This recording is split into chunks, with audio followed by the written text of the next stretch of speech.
I didn't realize how long I'd been carrying my childhood until my 6-year-old nephew picked up a chocolate bar in the supermarket, looked at the price, and quietly put it back. "I don't really need it," he said. Nobody had told him no.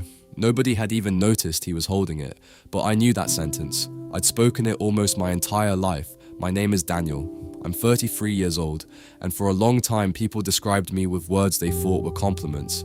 He's so easy, so independent. He never asks for anything. They never knew I wasn't born that way. I learned it. I grew up in a small Nigerian home where there was always love, laughter when we could find it, and just enough food to make tomorrow feel possible. Money, though, was always arriving with instructions. Before my father's salary reached his account, it already belonged to someone else.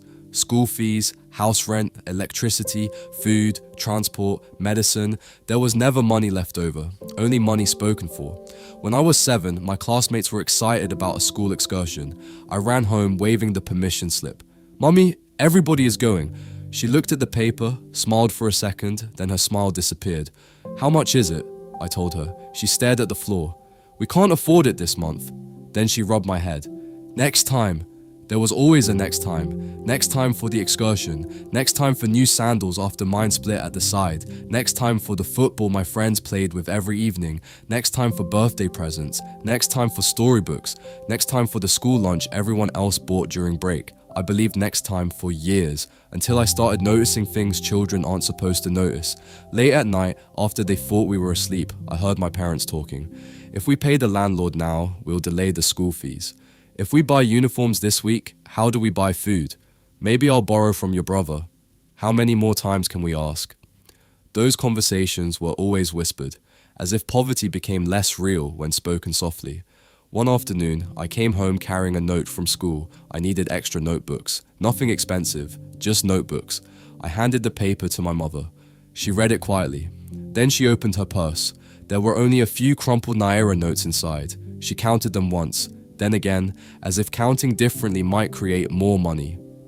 "I'm sorry, Daniel." She turned away before I could answer, but I still saw her wipe her eyes. That was the day something changed inside me. I wasn't thinking about notebooks anymore. I was thinking about the tears. I remember lying awake that night making a promise no child should ever have to make. I won't ask again, not unless it's absolutely necessary. And I kept that promise. When my shoes became too tight, I wore them anyway. When classmates bought snacks, I drank water. When relatives asked what I wanted for Christmas, I said, "Anything is fine." Eventually, I stopped wanting things out loud. Teachers called me mature.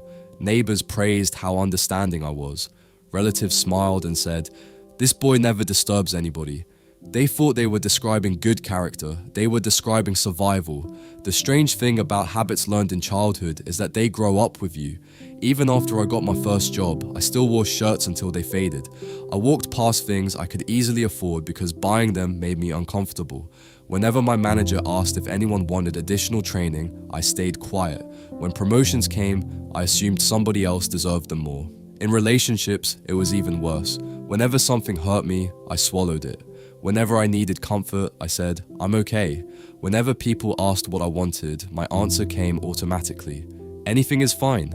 More than once, someone I loved looked at me and asked, "Daniel, what do you actually need from me?"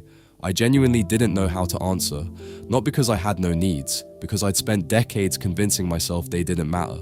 Then came the afternoon at the supermarket. My nephew was holding that chocolate bar. He looked at it, looked at me, then quietly put it back. "I don't really need it."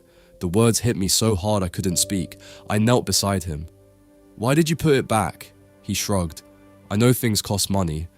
"Did your mum say you couldn't have it?" He shook his head. "I just don't want anybody to spend money because of me." My chest tightened. I wasn't looking at him anymore. I was looking at the little boy I used to be, the child who thought love meant becoming smaller, the child who believed the best way to help his family was to disappear behind the words, "I don't need anything." I bought the chocolate. Then we sat on a bench outside while he unwrapped it. "You know something?" I asked. "What?" "It's okay to ask," he frowned. "Even if the answer is no?" "Especially then." He nodded, though I'm not sure he understood. The truth was, I wasn't only talking to him, I was talking to myself. A few weeks later, I visited my parents. We were sitting outside after dinner when I finally asked a question I'd carried for years. "Did it hurt you? Always telling us no? My mother looked at my father before answering. Hurt us? She laughed sadly. Daniel, every time we said we couldn't afford something, we hoped you wouldn't remember it. My father stared into the darkness. The worst part wasn't having no money, he said quietly. It was wondering what poverty was teaching our children. My mother reached for my hand. When you stopped asking for things, we thought you understood, she paused. Later, we realized you had stopped asking for everything. We cried together that night, not because of what we had lacked, but because of what silence had stolen from all of us. Since then, healing has been slow. I still catch myself saying, I'm fine, when I'm exhausted. I still hesitate before buying something nice for myself.